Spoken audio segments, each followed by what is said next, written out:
मित्रों नमस्कार। मैं डॉक्टर सहदेव पारिक, श्री गोविंद गुरु राजकीय महाविद्यालय बांसवाड़ा। आज हम बीए थर्ड ईयर के द्वितीय प्रश्न पत्र ग्रामीण और नगरीय समाजशास्त्र के टॉपिक महिलाओं की स्थिति सुधारने हेतु किए गए प्रयासों पर चर्चा करेंगे। तो पूर्व में हमने महिलाओं की स्थितियों को जानने के लिए कौन कौन से माध्यम हैं और किस किस काल में कौन कौन सी स्थितियाँ हमारे यहाँ रही हैं, उन सबको जानने का प्रयास किया था।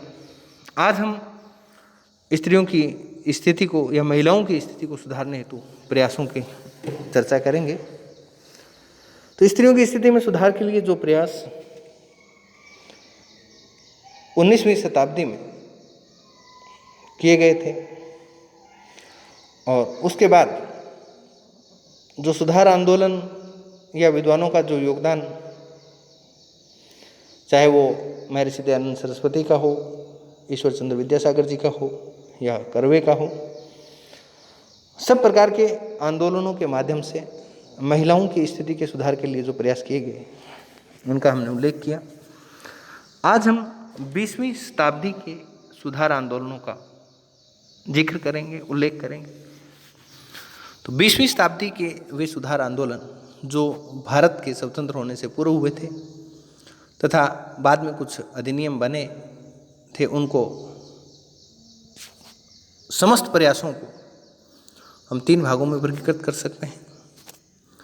पहला, जिसमें हमारा ये महात्मा गांधी द्वारा सुधार आंदोलन।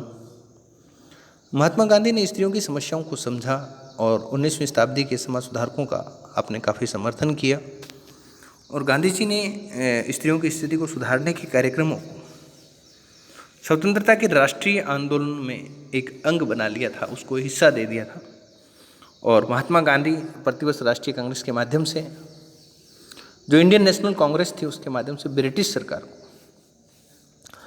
स्त्रियों की दशा या स्थिति सुधारने के लिए प्रस्ताव भिजवाते थे और इन प्रस्तावों में स्त्रियों की समस्याओं, स्त्री शिक्षा के प्रसार, कुलीन विवाह और दहेज प्रथा नियंत्रण, बाल विवाह की समाप्ति, अंतर्जातीय विवाह के प्रसार प्रचार आदि का उल्लेख किया जाता था तथा सरकार से इस पक्ष में समर्थन मांगा जाता था कि आपने महिलाओं को राष्ट्रीय आंदोलन में भाग लेने के लिए भी प्रोत्साहित किया और आपके प्रयासों के फलस्वरूप देश की लाखों महिलाएं घर से बाहर निकली और स्वतंत्रता आंदोलन में सक्रिय भाग लिया। आपने विधवा पुनर्विवाह तथा अंतर्जातीय विवाह की वकालत की और बाल विवाह तथा कुलीन विवाह का बड़ा विरोध किया। और दूसरा जो हमारा है, स्त्री संगठनों द्वारा सुधार कार्यक्रम, यानी कि जो महिलाओं के खुद के जो संगठन बने हुए थे उनके द्वारा जो सुधार के प्रयास किए गए, उन प्रयासों का यहाँ हम उल्लेख करने जा रहे हैं। तो स्त्रियों की स्थिति को सुधारने के लिए स्वयं स्त्रियों द्वारा अनेक महिला संगठनों की स्थापना की गई। वैसे तो इस प्रकार का प्रथम संगठन भारतीय महिला राष्ट्रीय परिषद सन 1875 में स्थापित हुआ, लेकिन इनके प्रभावशाली कार्यक्रम जो है वो 20वीं शताब्दी के प्रारंभ में हमें सामने आए, देखने को मिले। भारत में स्त्री आंदोलन का श्रेय मार्गारेट नोबल, एनी बेसेंट और मार्गारेट कुशनेर को जाता है। भारतीय महिला समिति 1917 मद्रास में स्थापित की गई। सन 1927 में अखिल भारतीय महिला सम्मेलन पूना में आयोजित हुआ, जिसमें स्त्री शिक्षा के प्रसार के लिए विशेष प्रयास किए गए और इस संगठन ने स्त्री शिक्षा के लिए लेडी इरविन कॉलेज 1932 दिल्ली में स्थापित किया और इसने स्त्रियों के लिए संपत्ति में अधिकार तथा मताधिकार के लिए प्रयास किए। संगठन ने बहुपत्नी विवाह, बाल विवाह,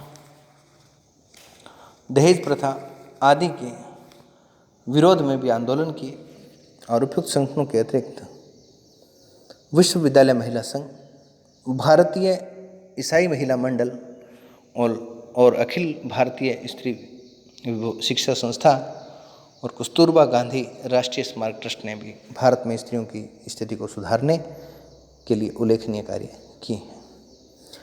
छात्रों, उसके बाद आता है हमारा संवैधानिक व्यवस्थाओं के बारे में, यानी कि जो संवैधानिक व्यवस्थाएं निर्मित हुई संवैधानिक व्यवस्थाओं का मतलब ये है कि उन व्यवस्थाओं का उल्लेख भारत के संविधान में भी किया गया, वो हमारे संवैधानिक व्यवस्थाएं हैं। सरकार पर समय समय पर अनेक समाज सुधारकों और महिला संगठनों का दबाव पड़ता रहा और इस दबाव का परिणाम यह हुआ कि सरकारों ने स्त्री और महिलाओं की स्थितियों को सुधारने के लिए अनेक महत्वपूर्ण कदम उठाए और उनकी संवैधानिक व्यवस्था की, यानी कि कानूनों का रूप उन्हें दे दिया गया। सन 1848 में हिंदू कोड बिल सरकार के सामने पारित करने के लिए प्रस्तुत किया गया, परंतु रूढ़िवादियों ने इसे पारित नहीं होने दिया। सन 1950 में भारतीय गणतंत्र के संविधान में स्त्री और पुरुषों को एक समान अधिकार प्रदान किए गए। 1950 और 52 में हिंदू बिल कोड को पारित नहीं किया गया और इस हिंदू कोड बिल को अनेक खंडों में विभाजित करके अलग अलग सरकारों से पास करवाया गया और हिंदूवादी विवाह अधिनियम 1955 में, हिंदू विवाह अधिनियम जिसको हम कहते हैं, 1955 में पारित हुआ और इसमें हिंदू व उनसे संबंधित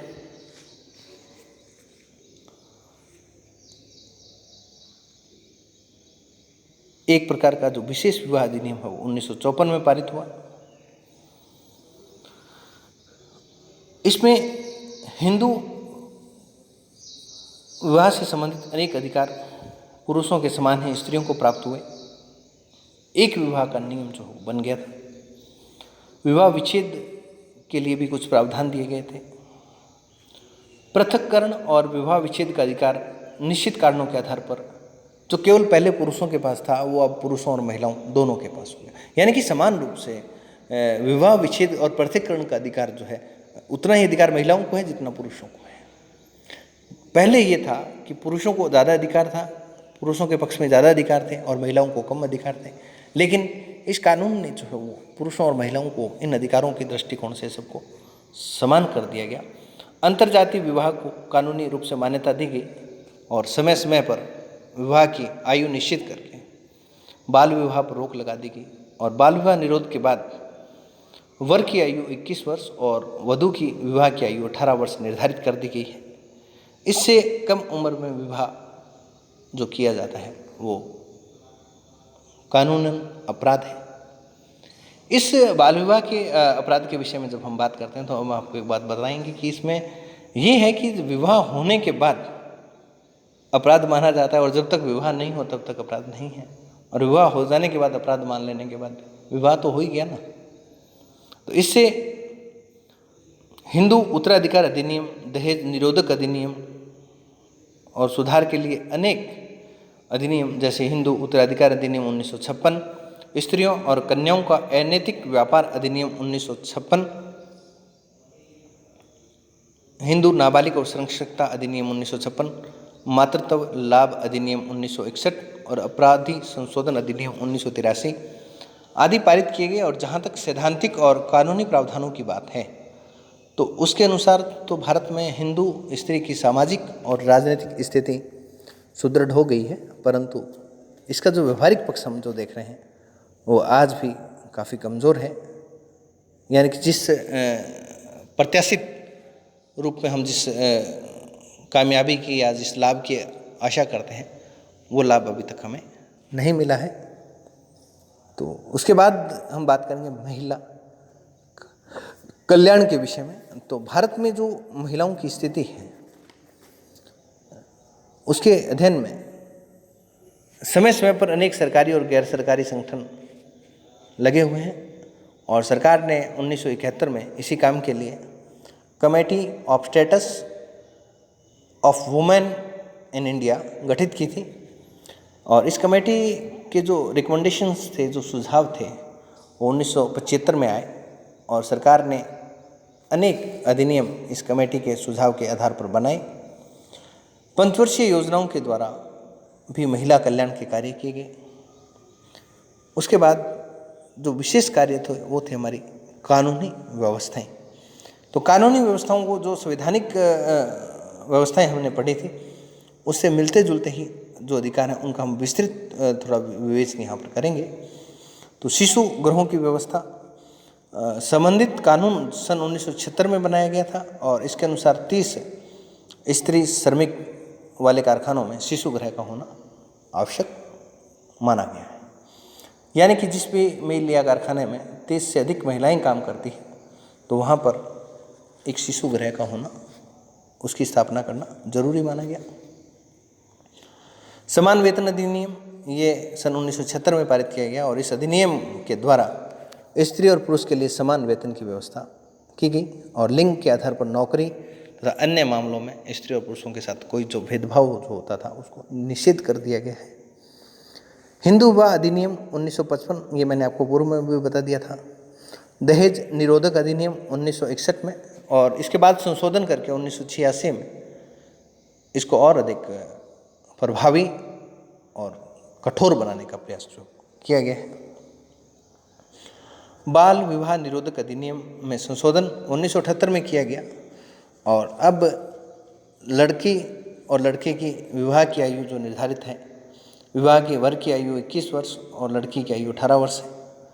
विशेष विवाह अधिनियम 1954 में संशोधन करके स्त्री को भी ये अधिकार दे दिया गया कि यदि उसका विवाह 18 वर्ष से कम आयु में हुआ है तो वह चाहे तो इस विवाह को रद्द घोषित कर सकती है। और सती निरोधक अधिनियम 1829 में पारित किया गया। इस अधिनियम के तहत सती प्रथा को जो है वो पूरी तरह से कानूनी रूप से अमान्य घोषित कर दिया है, अपराध घोषित कर दिया गया है। और अंतर विभागीय समन्वय समितियों का गठन केंद्र तथा राज्य सरकारों के स्तर पर विभिन्न विभागों और मंत्रालयों में एक प्रकार से तालमेल स्थापित करने के लिए किया गया और ये समितियाँ ये देखती हैं कि महिलाओं के कल्याण के लिए बनाए गए अधिनियमों का पालन ठीक से हो भी रहा है या नहीं हो रहा है। उसके बाद हमारा आता है राष्ट्रीय महिला आयोग का गठन। ये राष्ट्रीय महिला आयोग का गठन जो है वो 1990 में किया गया था। और उसके बाद में है विमेंस डेवलपमेंट कॉरपोरेशन स्थापित किए गए और इनका कार्य महिलाओं को प्रशिक्षण, ऋण और बाजार की सुविधाएं दिलाना। इसका उद्देश्य कानूनों की पुनरीक्षा, कार्यस्थल पर महिलाओं के प्रति अत्याचारों एवं सामाजिक उत्पीड़न की व्यक्तिगत शिकायतों में हस्तक्षेप और इसकी सुधारात्मक कार्यवाही का सुझाव देकर महिलाओं के अधिकारों एवं हितों की रक्षा करना।